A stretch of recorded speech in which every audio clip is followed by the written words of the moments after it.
Hi, Matthias. Thanks for joining us. Do you want to start off and just tell us a little bit about yourself and a little bit about where you grew up and what your childhood was like? Yeah, in my childhood, I grew up in Frankfurt, Germany. I'm half German, half Italian, and I think that's kind of like that fits to this kind of like personality in me, and that one part of me is really like into prep, and the other part is more like going with emotions and things like that.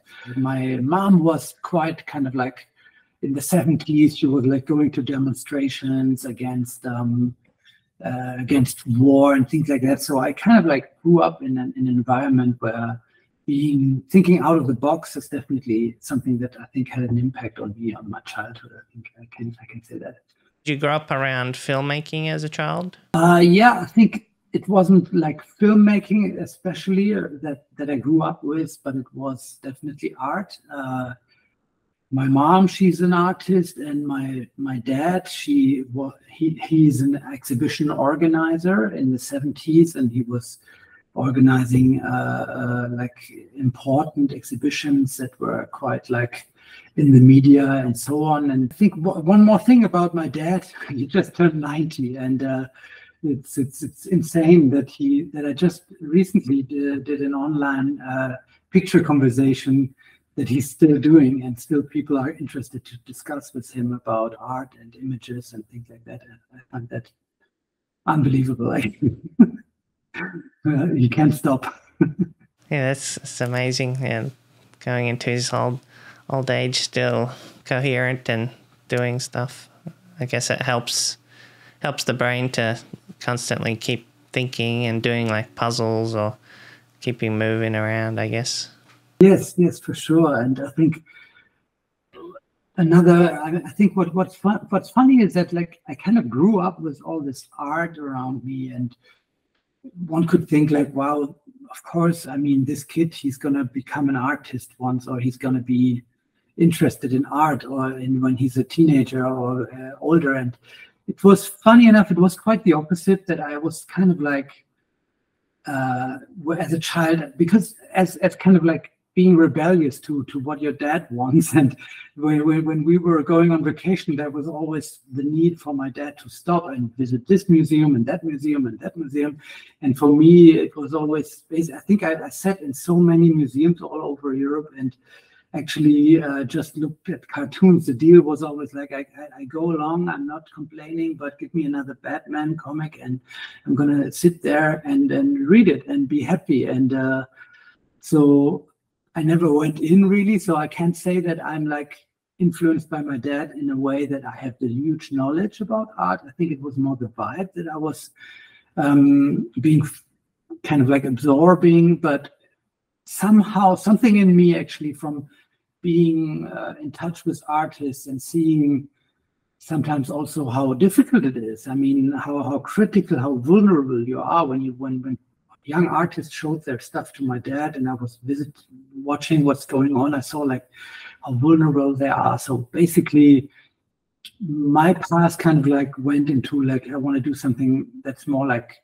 craftsmanship in a way. I mean, is that the right word? I think something solid, something like you learn it, you can do it. And that was kind of like more my approach. I wasn't going into filmmaking with an approach like, hey, I'm going to do the most artsy stuff. I really wanted to learn it. I think that's something I can say. Probably didn't like it as a child, but when you grew up, those experiences of seeing all the different art probably helped to like inspire you, like subconsciously. You probably didn't realize it, but you just wanted to look at Batman and stuff as a child, and it's always good. So what other kind of like films were you watching and like as a child, and then when you were growing up, what were you like watching and getting inspired from and thinking I can like make some films myself? I think during like school time, I was quite just like, I was really like more like dealing with friends and going out and parties and things like that. And just when it was about time to kind of like finish high school, when it was getting, okay, dude, you gotta, make a living, you gotta earn money, I circled around. And what actually really had an impact on me was watching this TV show Miami Vice.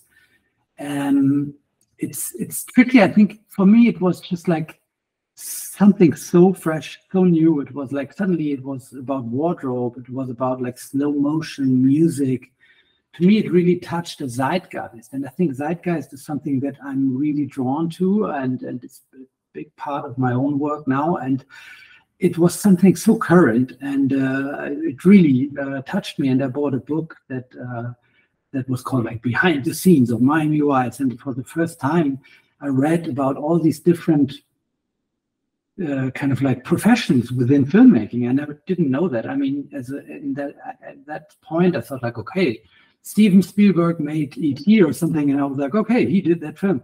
I wasn't really thinking about that it's a whole industry and that there's so much and you can be a part of it. And that actually kind of like encouraged me, because I wasn't a guy saying like, oh, I will become a director, I'm so great or something. I was more humble, actually. I just thought like, if I could manage to be somehow part of this, that seemed so interesting to me, I would be so grateful. So I think that was the beginning of the whole thing.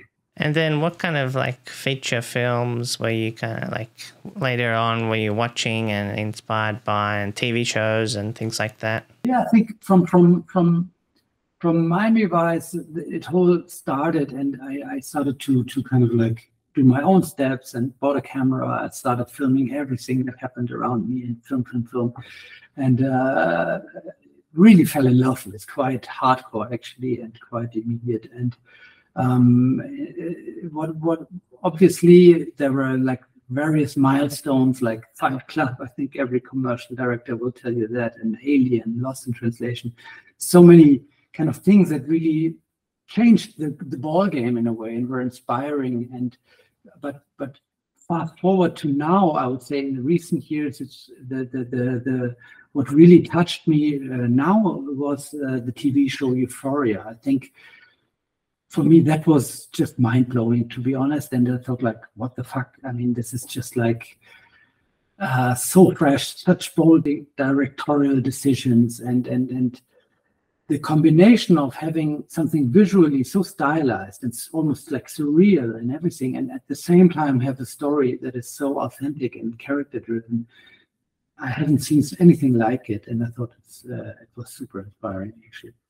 Once you really see it, it's because, to be honest, often I find when commercial guys like me shoot narrative things and films and so on, sometimes it can be quite flat, because they just rely, or we directors could just rely on our visual skills and don't be careful about what really matters. And on Euphoria, it's just kind of like, it's completely story, it's completely character driven, and you really fall in love with these characters and emphasize with them and feel it. So it's basically really the visuals just make you connect more with the character's emotions. It's not just like to make it pretty or, oh, it's interesting. It's always making sense. It's always kind of like motivated through how the characters feel. And I don't know, I thought that was really inspiring and mind-blowing. Cool. And then what was your like first job? My first job, I think the kind of like my entry, so at least that's here in Germany, you would call companies, and I was in Frankfurt, so there are not so many, but I called them, and so I started as an intern at a documentary film production. I was basically doing everything from on a very small kind of like report they did for TV. I was the assistant to the director, or was operating a teleprompter, or this and that. And then from there, I did for half a year. After another half a year, I was spending at a post house here in Frankfurt, and it was great. They gave me the position of a studio intern, so I had to take care of the studio. And I mean, I can be so thankful for these bosses that I had. They really threw me in the cold water, and I kind of like suddenly clients were coming in and, oh, we want to shoot this product. How can you light it? And I was like, what? And really had to learn fast and adopt things. And these guys there, they trusted me, so I really got the key to really use at nighttime, use their post-production machines. And yeah, I was able to learn so much, kind of like shoot at daytime my stuff, and at nighttime I was post-producing it there.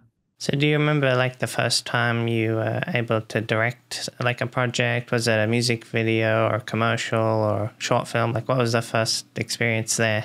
That's a funny story, because I think I was doing my own things, but they were not like paid jobs, or not from the outside coming to me. It was like I called, asked the DJ, can I do a music video for you? And I did this and that.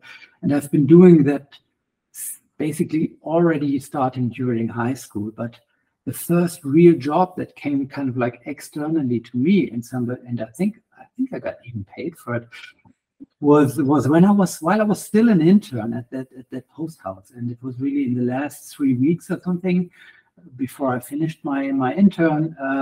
These guys said, like, here's a music video. It's a proper 50K budget. It was shot on film. It was a serious music video. And I was like, I mean, I was there, the smallest and the youngest guy in that company, but they saw that what I was doing at night when I was working on my own music videos and art stuff. So they gave me the chance, and that was my first hired job. You know, kind of like entered quite young, and so the first years, I don't know how often, like, I don't know, there was a electrician or somebody coming in and telling me where to put the coffee machine, and I was like, dude, I'm the director actually today.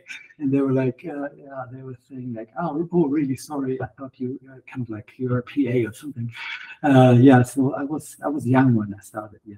Yeah, so that's amazing that they gave you $50,000 budget music video. Why do you think that was? Like, were they having a laugh, or they didn't have anyone else, or they saw something in you? That's a good question, and it's an important one actually, because I do think that the time is different now than it was then. I think it was this was kind of like around the 2000 or something. So here I'm giving away my age. I've been around a while, being a director for 25 years now. So at that time, it was really a time where there wasn't that many directors around, really. It's not that they haven't found anybody, but it was a better time to get chances. It was not everybody had like a phone that can record and edit and everything. Everything was a bit harder to access. And I think the guys at that company saw that I'm just like super passionate. I was spending all my free time there. They saw me, I was basically always in. I mean, I went home only to sleep, and then I was back in there, and they saw what I'm doing. So they gave me, it was an obvious choice, I think, for them to say, like, let's give this guy a chance. Let's see what he does with it. And so were you like constantly asking questions and like expressing that, oh, I'd like to direct one day, and like studying, and like, were you prepared to kind of take on this role? That's interesting, because I like I said earlier, like, I wasn't the guy who, when I decided to go into filmmaking, who would have that kind of ego vibe to say, like, I'm gonna be a director, because, whoa, director, that's the top position. At like, whoa, no, that's not me. I just want to be anybody in there, and maybe a cameraman, maybe sound, maybe whatever, art department, just be part of it. But it was during these I mean, I was doing my own, I always called it like a little videos and stuff. So I was definitely directing, but I was also editing and producing it and filming it, kind of like creating it. But it was more from the external, from the feedback that I got, that I was conducting castings, for example. I was the operator doing castings, and I realized the talent, they thought I'm the director of the commercial. They were asking me things, and so I thought, like, okay, no, I'm just the intern. You're going to be next week, you know, some proper director is going to tell you what to do. And situations like that kind of like basically kind of like pushed me that this is probably where I belong, and people actually just put their projects into my hands, and it was just like, oh, okay, it seems like then now I'm a director, actually, to be honest.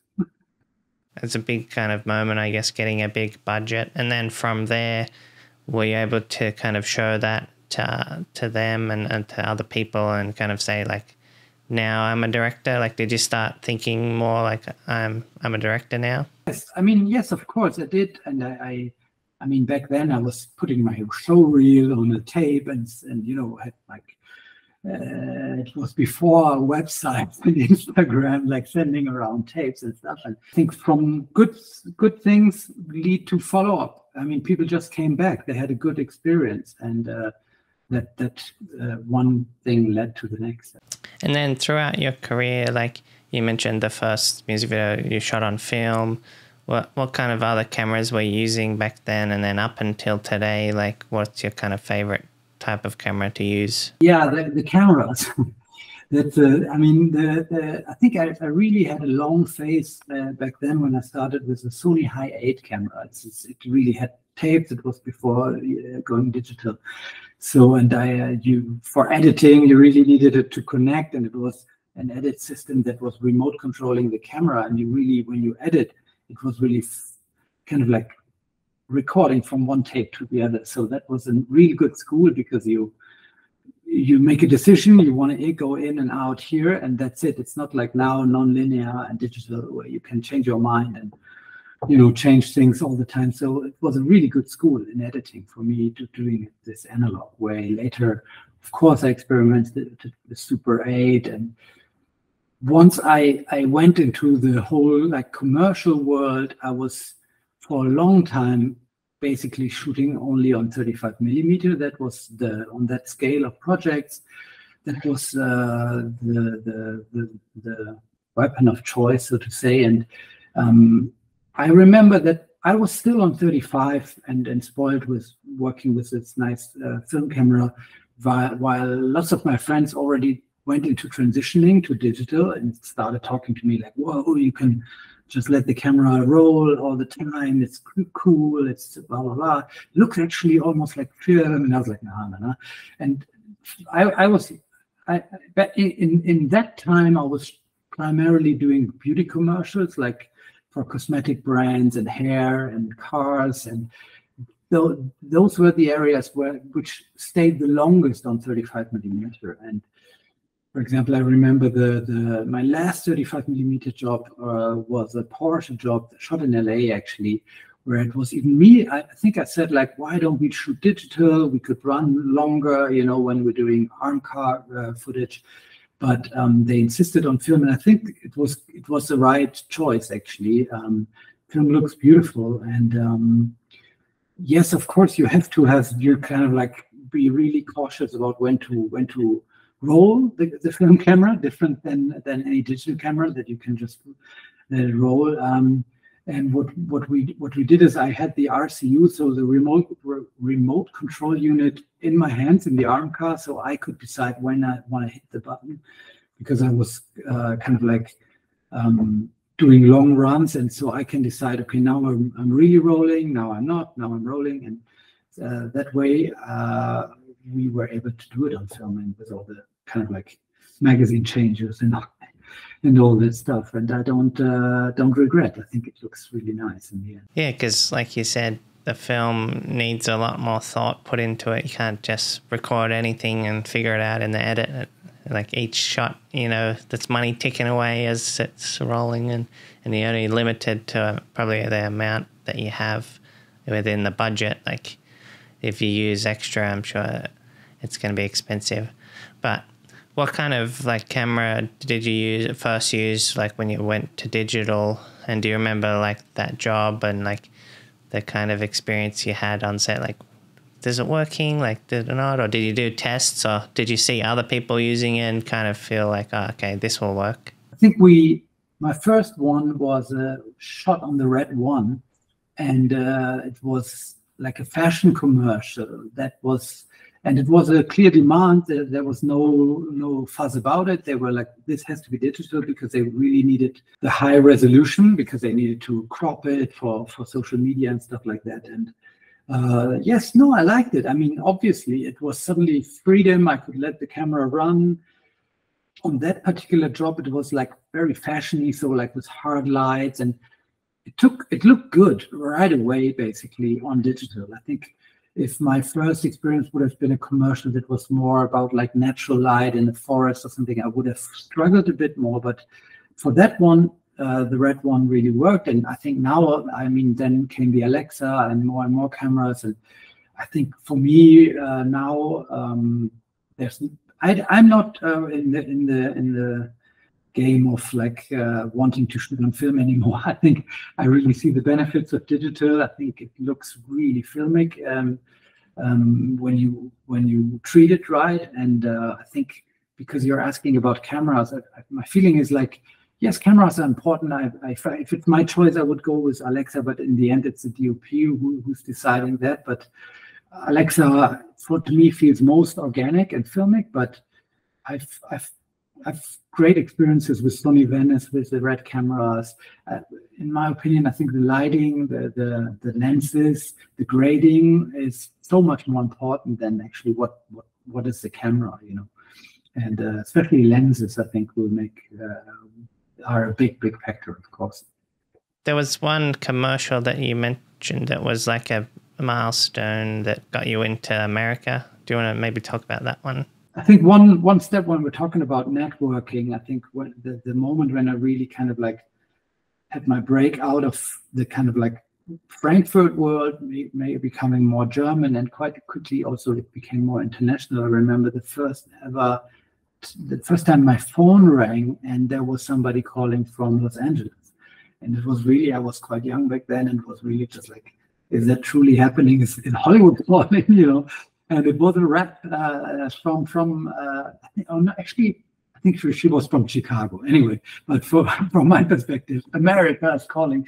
So, and she just saw my Africola commercial. I don't know through which channel, but it kind of like made the rounds, and she was really impressed by it. And she said, like, "Can I sign you in the US?" And I was just like, sure. I mean, I was kind of like working my way up in Europe, but yes. And I think that film really was a game changer for my career. It was. And I put a lot into it because it's a brand that nobody knows outside of Germany, but it is a real cult brand in Germany. And the advertising before was done by Wim Wenders, and before that by another really famous artist. So it was quite a, how you say, quite a burden. Or I really wanted to make it good, and I really put a lot into it. And yeah, the result really seemed to have hit a certain zeitgeist. And I think, I mean, the song became famous, became a hit on the radio. People started to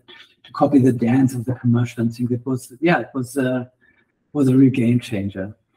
So I guess, did that open your eyes to like experimenting and kind of thinking in a different way when you were directing these films? Like, people are going to watch it and really like experience it. You could be like really like developing your own style and trying to create more work through the previous jobs, or do you take it like job by job? I think at that age I wasn't so strategic, not yet.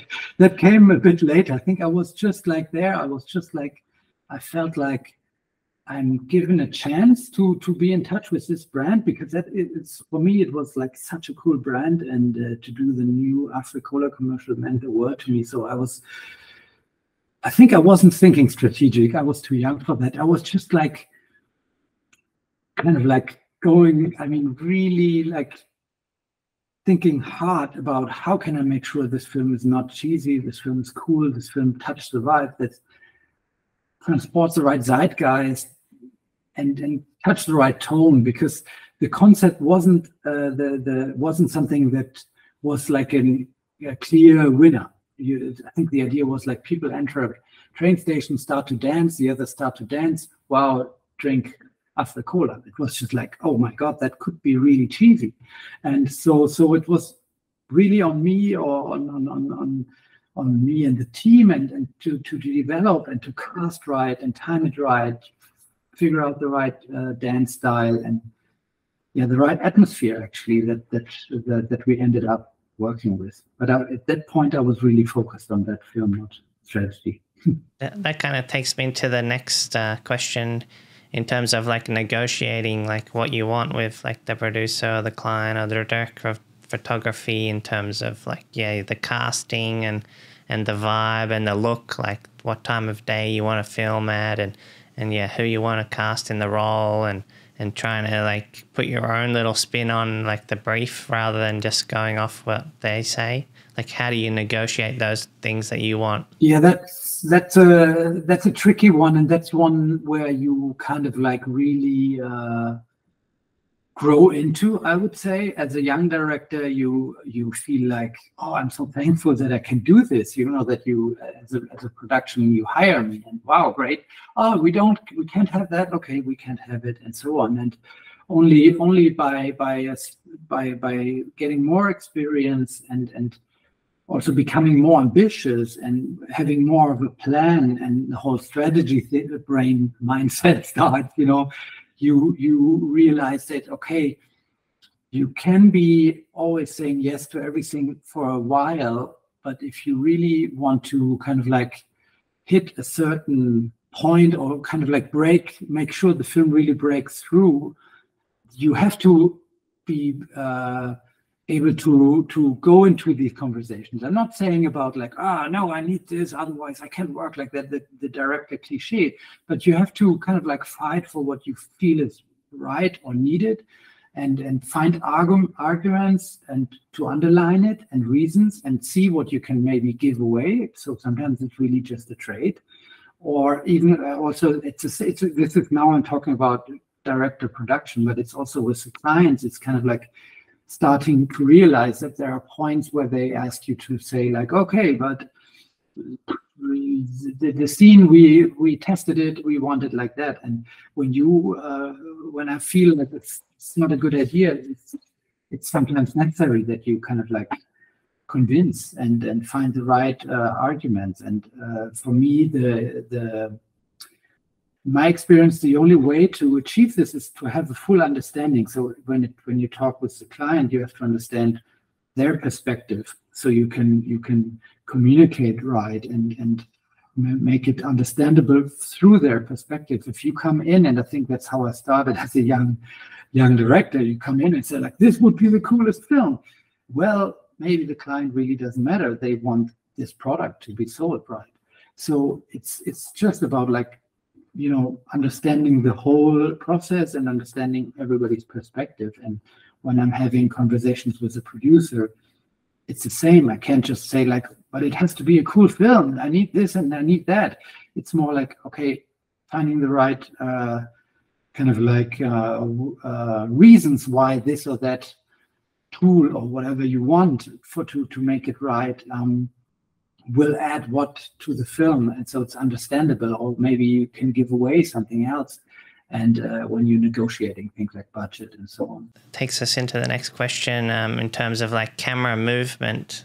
Like, how do you kind of negotiate to get like a, you know, you want a camera arm or like a techno crane, or like something that might be a little expensive in terms of the budget, but like, how do you kind of focus in on what you want and where you want the camera to move, and like what kind of different rigs and things have you tried, and how do you kind of like look at a job and think, okay, what kind of equipment do I need? Or do you talk to the DP and ask him like what he thinks best, and then try to like just talk about different ways that you could film things, and how you can kind of achieve the look that you're going for? I do think that it's again something that as a director you kind of like evolve. I remember when I started, I was really I wanted all the toys in the world. So on my first car jobs, I kind of like, yeah, the R1 rig, and I want to have, yes, of course, a techno crane on a low loader, and all the tools, and also of course handheld, to have something more gritty and combined with an arm car. Actually, when I started, there was no arm car; it was just like a techno crane on a follow car. But yeah, all the toys, and because I was a kid learning. And fortunately, while I was following my profession, but I was learning, trying things out, and realizing what works and what the result is here and there. I think now I changed, and I feel like I really, for me, the enemy is, when I'm shooting with cars, the enemy is that it feels random, and I'm really only interested in, or kind of like drawn into, finding really specific camera movements, make it feel like choreographed and designed. And I became quite fixated on the cross in the middle of the screen, and I keep saying to the DP or the operator, like, kind of like, hold that cross on a specific part of the car.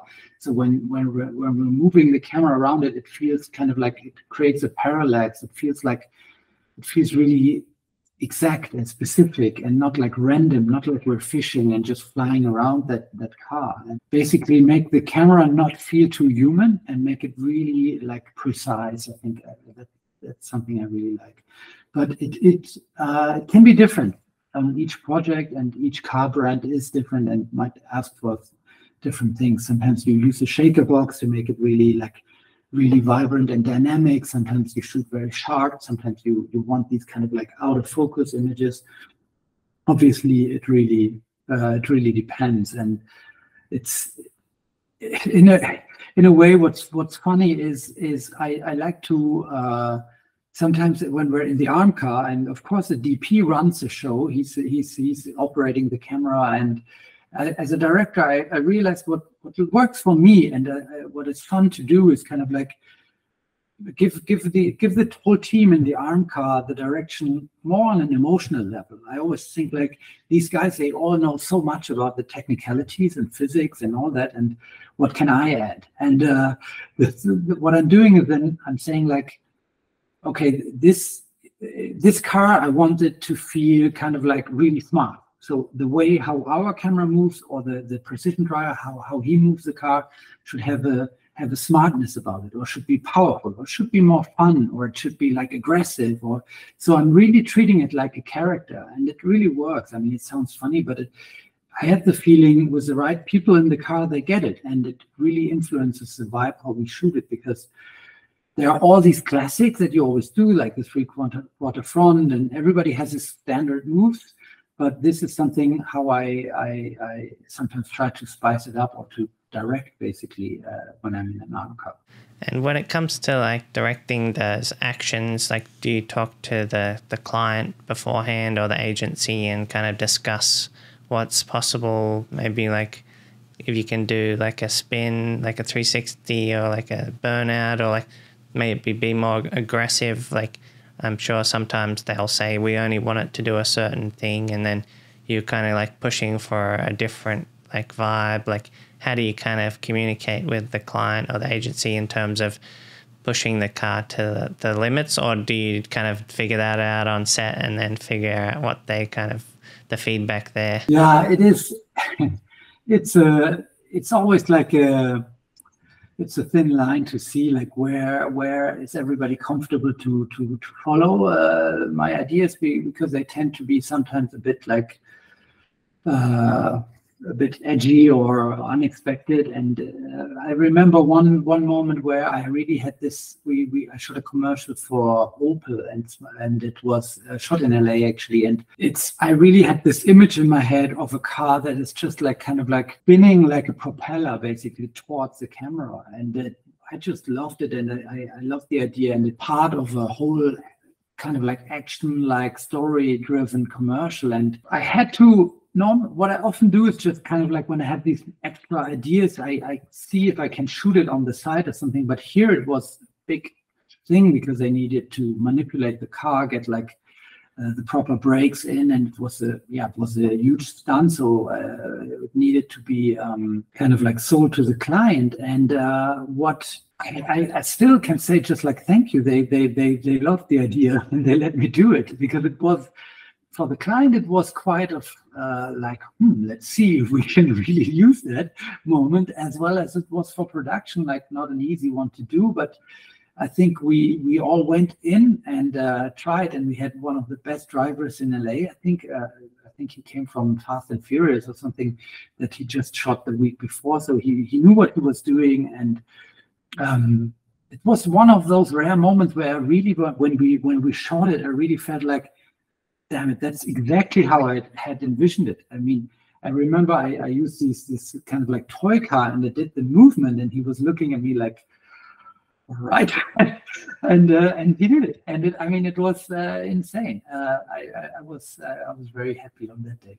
Yeah, because I can see it on the screen, like he crosses over the double lines. Like, so I think like sometimes the car, like the clients or the people will be like, oh, that's a legal move, we can't use that. So it's lucky that they said it's good. No, for sure. And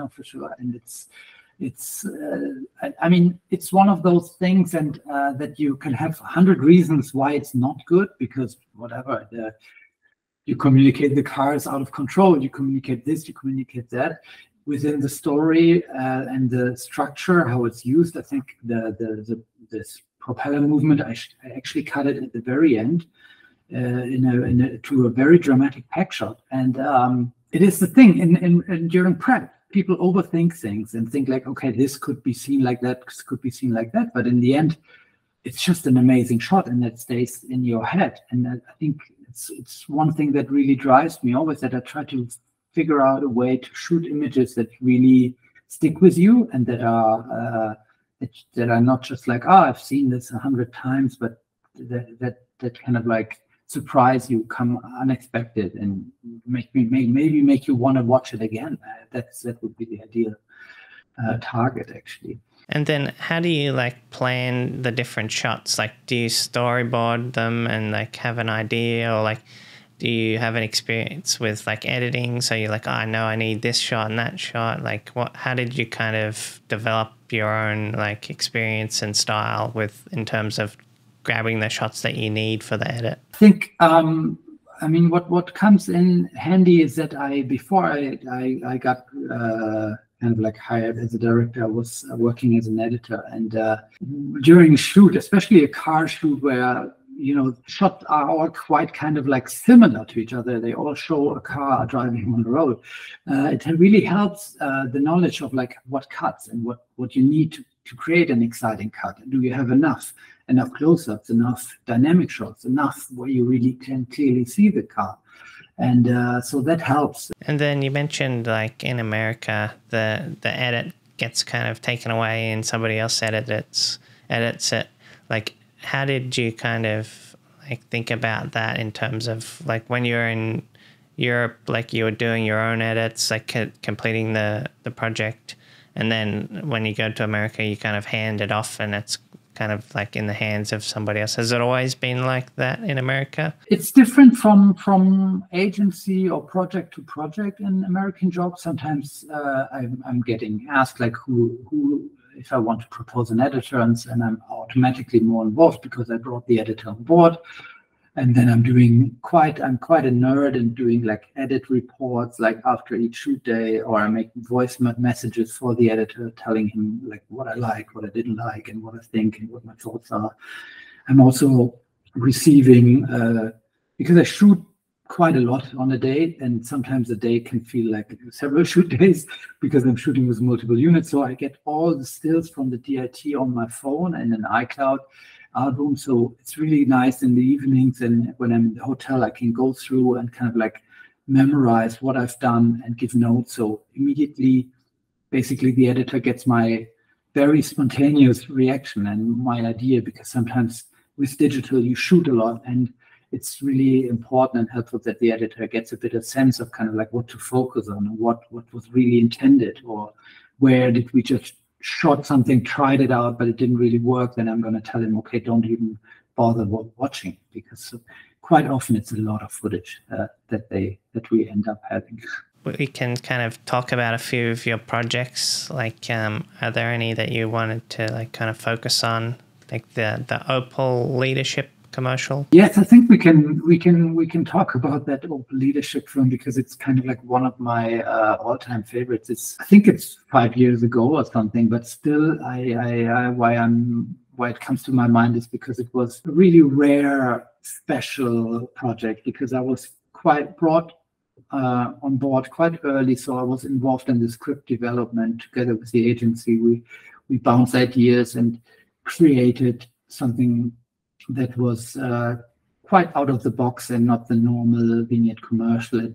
It was a client that really trusted in me and really kind of like pushed us and said like, don't do the usual, surprise us, do something special. I want this film to be really like kind of like outstanding. And so I was involved in the process of really when the whole script was created. And in that time, I was also spending a lot of time in LA pitching a TV show that I've written myself. So lots of ideas basically that were actually for my TV show went into that commercial because that was the easiest, because it was all in time travel. So a lot of that kind of stuff of virtual reality and stuff that was actually from my TV show script, I kind of managed to massage it into that commercial, and that was great, and it was fitting the story about leadership, but it really gave us a chance to shoot something that is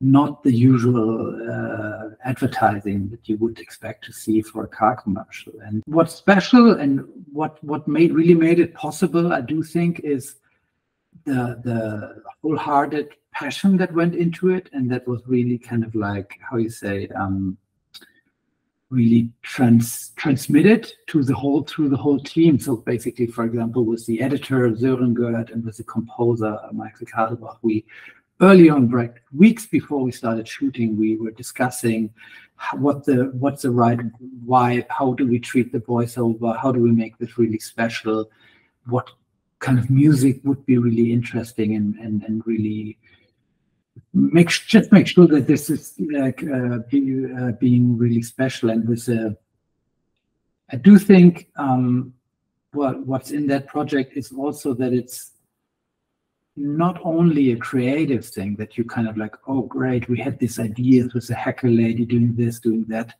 It was also a simple logistic kind of like jigsaw puzzle. It was kind of like, how can we do this? Because it was a proper budget, but I mean, a budget is never high enough for what we actually wanted and for the amount of shots that I really had in mind, and especially all this, none of the dialogue that's happening in this commercial when they say like, oh, we have to get him, he wants to kill us and blah, none of that was really kind of like discussed with clients and PPMs.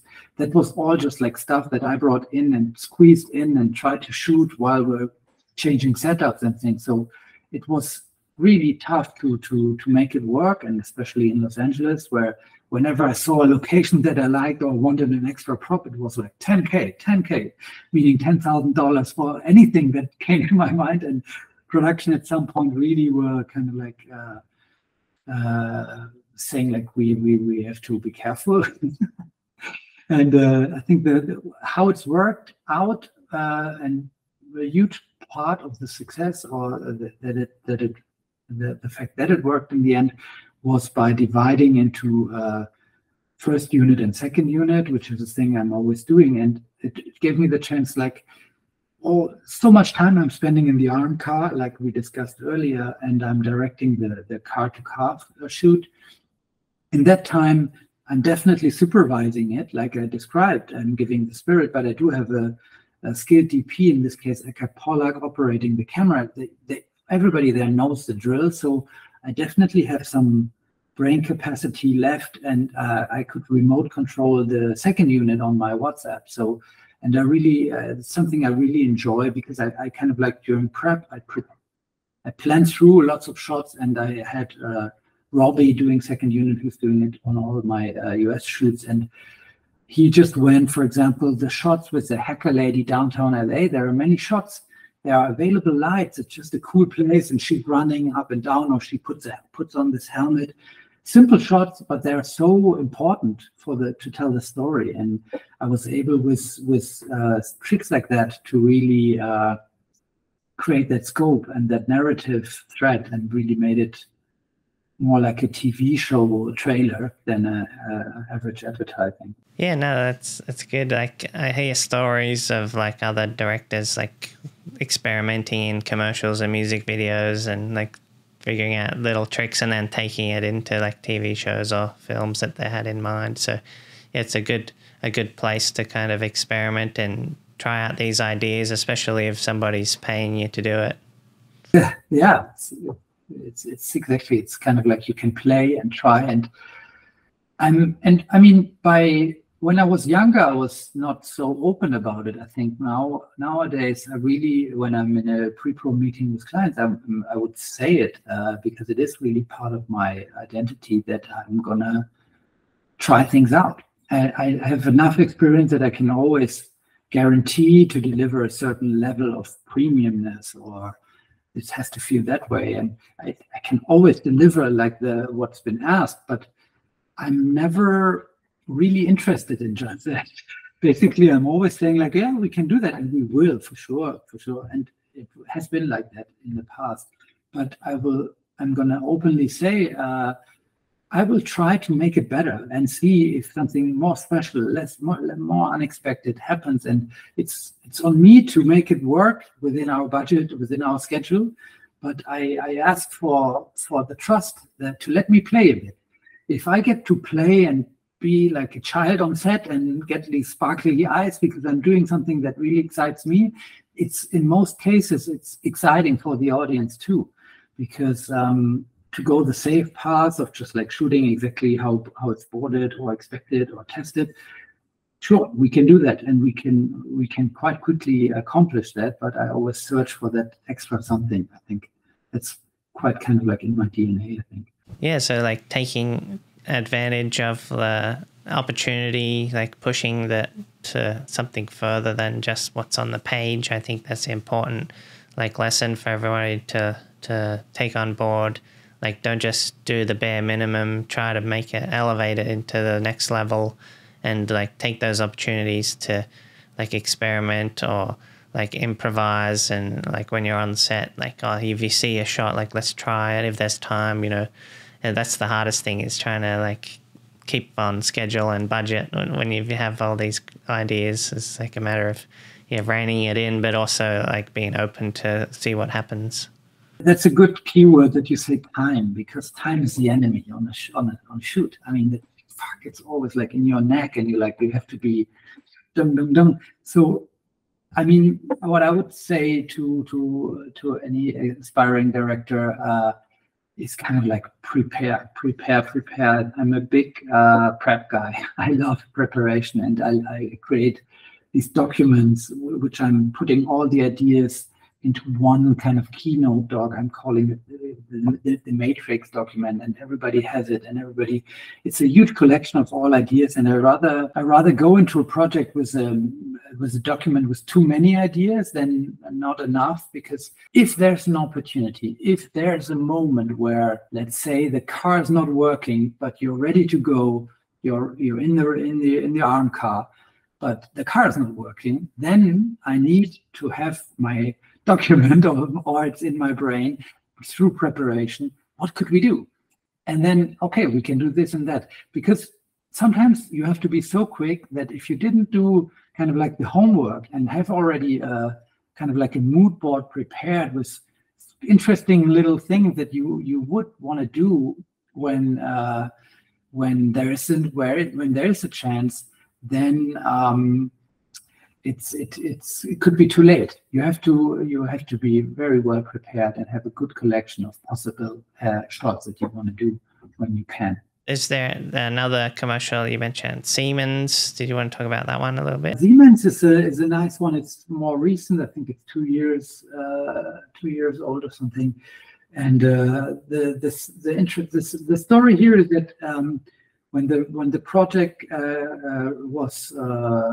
came to me, it was pretty straightforward. It was a project that shows people that are curiously, a kid looks at a flower or a little animal, and somebody else looks curiously at something, and then you see the scientists, the Siemens scientists, looking curiously while they develop something, and in the end, you see, as a result, everybody enjoying these nice Siemens appliances. And it was a spontaneous idea, basically, during the pitch, during the call, that I said, like, that's great.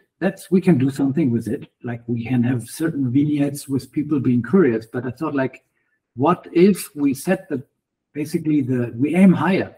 And we say, yes, we show people that are curious, but why don't we also aim to make the audience curious?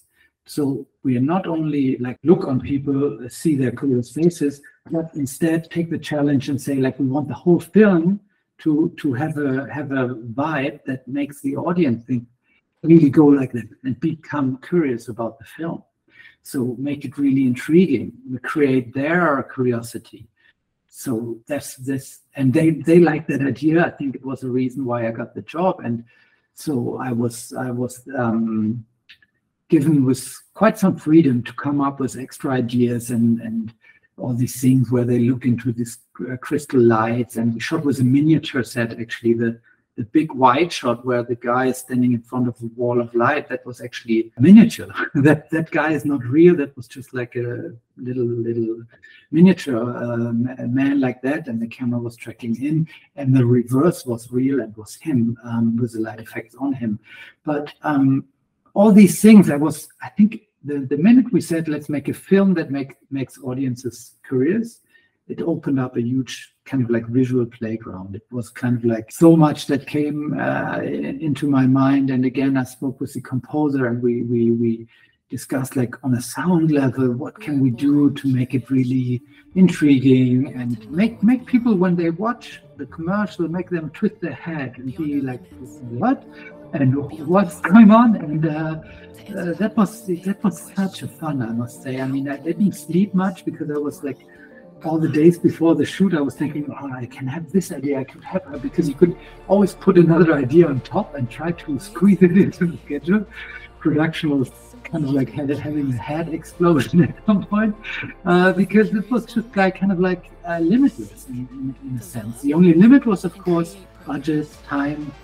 So it was always about kind of like, okay, what can we do? What image would be really impactful, but not, killing the budget? And in fact, that's what happened here with this kind of miniature set that wasn't super expensive. It was just like, you have to just make it and plan it. And then there was another like kind of miniature house where a woman could stick her head in. It's not necessarily crazy expensive. It's just like how you do it on a schedule where you have to do so much with the Siemens products and so much important stuff. How do you squeeze that in logistically and at the same location with the right background? Huge jigsaw puzzle. But I think I love this kind of stuff. And then what about any other kind of commercials that you want to talk about? My Schweppes commercial, that one came along as quite a nice, straightforward lifestyle commercial where basically every shot was showing people drinking this Schweppes lemonade, and very product focused. And the good thing was that I knew the clients already, and I was very open with them, and I said, like, okay, I'm definitely going to shoot the shots that you have here that are tested super well and no problem. But please I think we can go further. I think we can create something more exciting for the brand and really create a vibe and make this really music driven as well. That was something they asked for as kind of like, let's make it like a commercial / music video, very music driven. So we worked together with Scissor, the music house in Amsterdam, and created that song even before the shoot, so we were able to play it on set and really have people dance and move to it. I remember the key lines that I said to the DP and the team, like what I want to achieve with that film is kind of like, I said, like, I want this to be really magnetic. I think I want the film to be, once you hit play, you don't want to stop. You're just being kind of like mesmerized by it. And this meant, especially with camera moves, that we are not doing much like side moves or anything. Everything just kind of like draws you in and kind of like hypnotizes you. I worked with Jan Leppert on this commercial, and he really managed to create an amazing light in short time, because we were really just jumping from one scene to the next. If you shuttle through the commercial, I think it was like infinite amount of setups, and the whole lifestyle part was shot in 2 days. So it was quite insane, and again worked only through a lot of preparation, and working with 2 units all the time, basically. So, and we often divided. I took the Steadicam into one room. Jan went with one camera into another room, shot another idea, because all the ideas by that time when we shot were kind of like really mapped out in storyboards, and some of the extra ideas in this kind of like matrix document. So it's, yeah, it comes back to the formula. If you're well prepared, you can achieve a lot in a short time frame. If everybody knows what needs to be done. You know? Yeah, it kind of looks like your early on cola commercial in terms of the dancing and the outfits. Like looks from the 70s, but it's just like, yeah, elevated to the next level in terms of like the future, in terms of all the different shots you have to add in there. It's not as like simple, like one location dance. It's like, okay, now we got to throw in hundreds of locations and different shots and make it exciting, I guess. I think so. I think it's a bit of my trademark. I think when projects are a bit overwhelming and challenging, they call me and say like, oh, we need a guy who can manage, because I've done it. And I think it all started, I've done a commercial for Veltins V+. That was, that actually is one I have to share it with you, but that one was the beginning of where I became like the guy who shoots like so many vignettes and scenes in one commercial. And I've met a lot of people that told me like, oh, I know this commercial, this was a reference for that and that shoot. So it really made the rounds. And it was like, I mean, the amount of setup changes in the commercial just keeps you engaged, because you're just kind of like, you don't want to miss it. Next thing is going to be a new place. Next thing is going to be a new thing. Here you're on a lake. Here you're in the desert. Here somebody's putting a sofa on a freeway. It's kind of like, just kind of like keep kind of like the giving something to the audience, but only really short so they stay engaged. It's this kind of like high energy, rich commercial category in a way. Of course, I became quite a expert on this because I've done it now like super often. And as you can imagine, now I've recently done a commercial that was much more like cinematic and calm and planned through, and I enjoy that too. I mean, if there's one thing I really find important, is that I always have the chance to kind of like develop and try new things. So I think I was doing this kind of like every shot something new vibe for quite some time. So I'm happy to do something else. I think that's like unique to your style in terms of having two units, like a second unit. Because I know on films they do it a lot with the second unit actions, and like they can cover a lot more ground. Like, and I think that's unique in terms of you doing it for a commercial. I don't know how many other commercials have like a second unit. How do you kind of like hand off control to the second unit? How are you like making sure that they're capturing the shots that you want? Like you mentioned, do you get like some images sent to your phone? Like, do you have like another monitor, or do you kind of like communicating with them throughout the day? Like, how do you kind of make sure that you're getting what you want? It took a while, actually. It's a thing. It had quite a learning curve. I would say I started with trying this kind of thing with second unit, and the beginning, I thought like, okay, I have a second unit. I tell them a little bit my style, show them my reel, and say like, yeah, go shoot cool stuff and throw some ideas. And it was a total failure. I mean, I got to use no single frame from what they've done and cut the whole commercial out of what first unit shot. So I realized, okay, I have to be better and prepare better and find also the right people. That has also something to do. And I got better in finding these people. I mean, sometimes I'm bringing people, but these days it's often that I search for wherever I am for a great fit of a local person, a young DP or a camera operator or something, to who understands me. And it's a lot of work. It's communicating with this person before the shoot. It's kind of like mapping out lots of ideas and basically doing like a crash course in directing my style, kind of like explaining him how I like to work, how I would feel out what is the right angle and things like that. And also talking a lot with talent, because I have to prepare. I learned that I need to prepare them so that they understand the process and they really perform perfectly well also when the second unit is on them.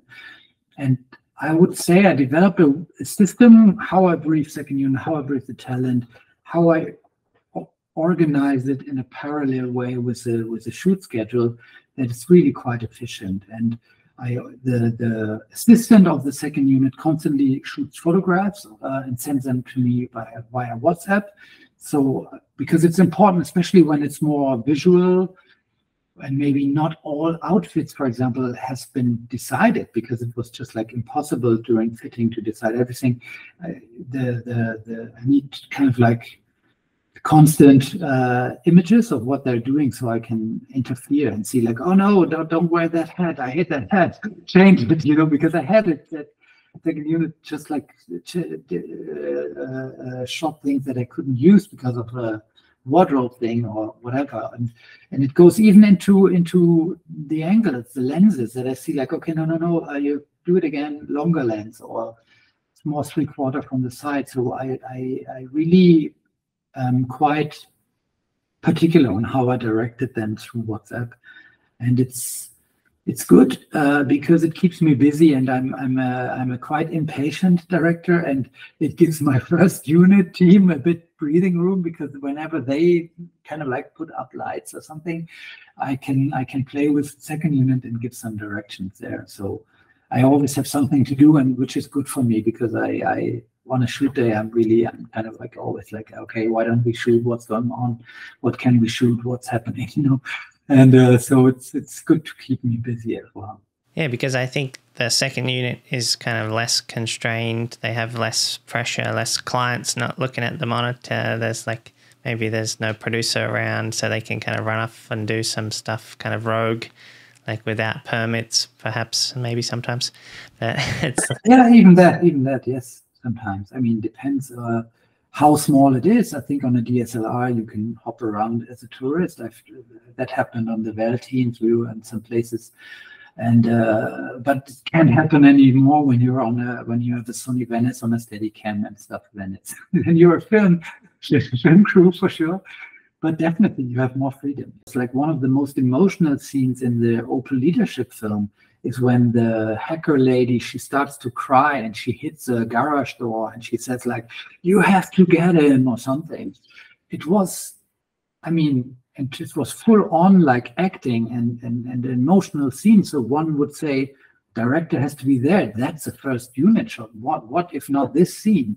So, but it was never ever possible in the schedule that I would be at that time in downtown LA to direct that girl. So, but I knew that actress from a previous day, and I knew that she could do it, and I knew I had a good relationship with the second unit guy, Robbie. So, I was sending them. I think I was sending them a still from Brad Pitt Barbell on the phone when he's like really emotional as a reference.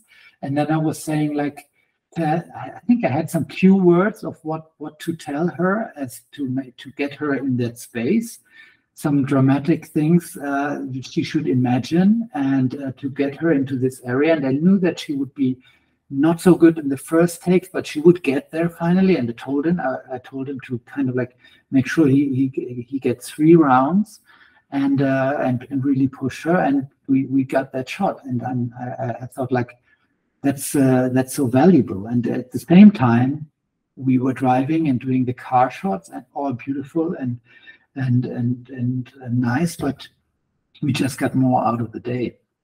And like, what are your goals for the future? Like, what do you want to accomplish? Like you mentioned that you're working on like a TV show, but then you ended up using those ideas on a commercial. Like, what do you want to achieve for the future?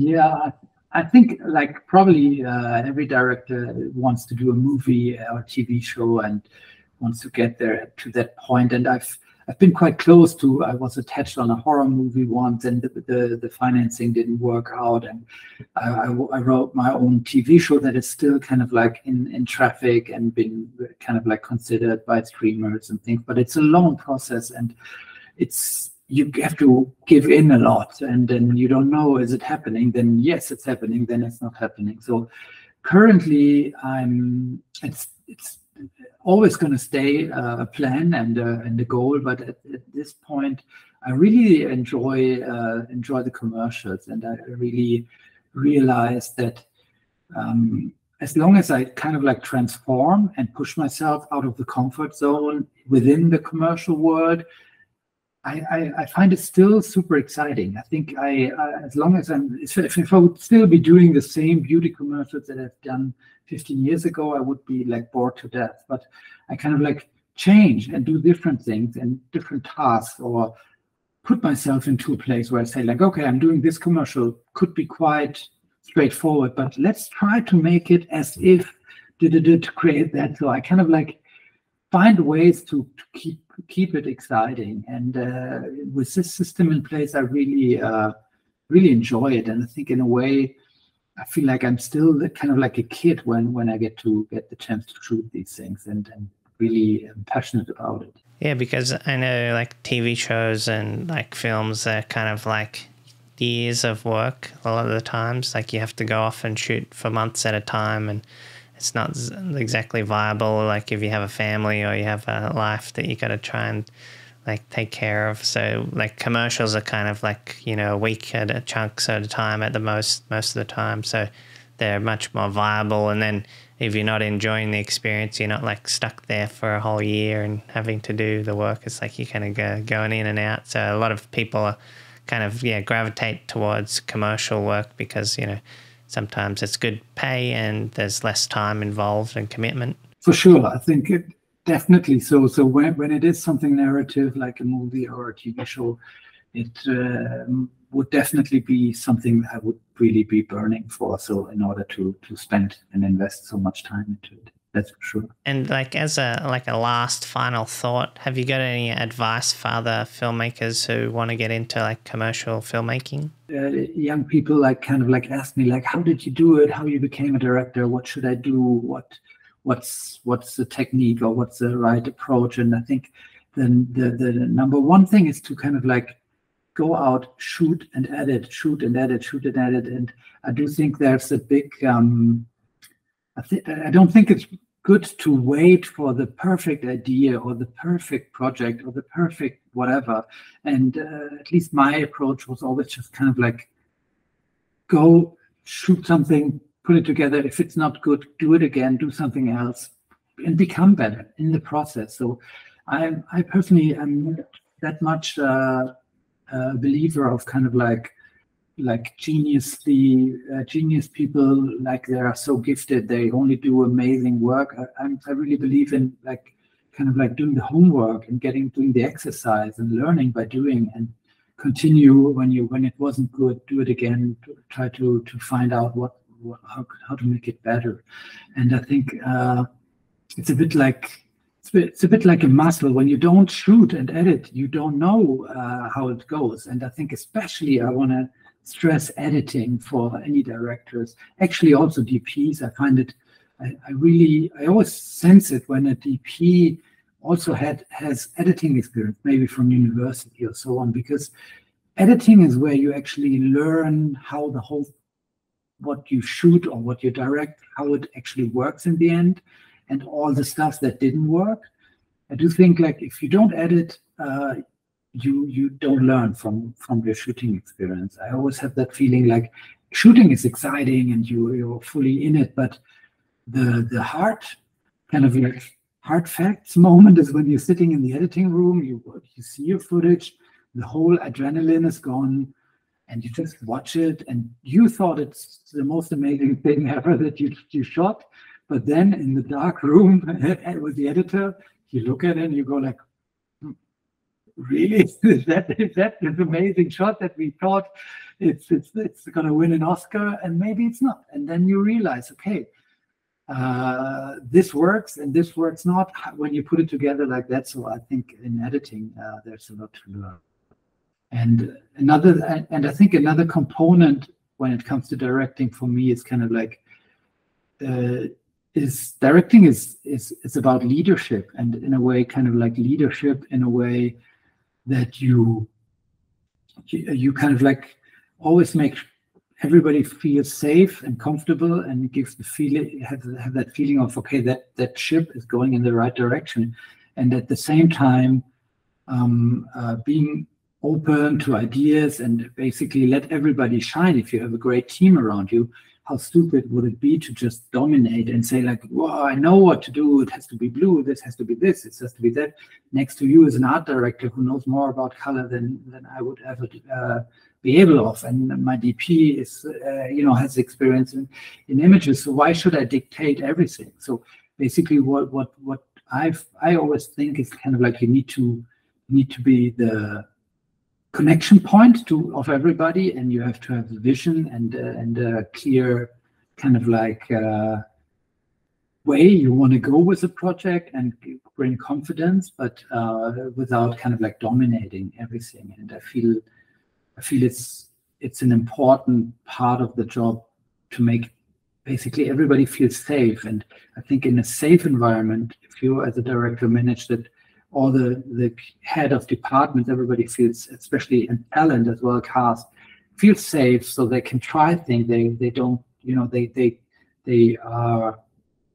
feel like, okay, I can experiment, I can try something out. The DP feels like, wow, this is a good vibe here in this team.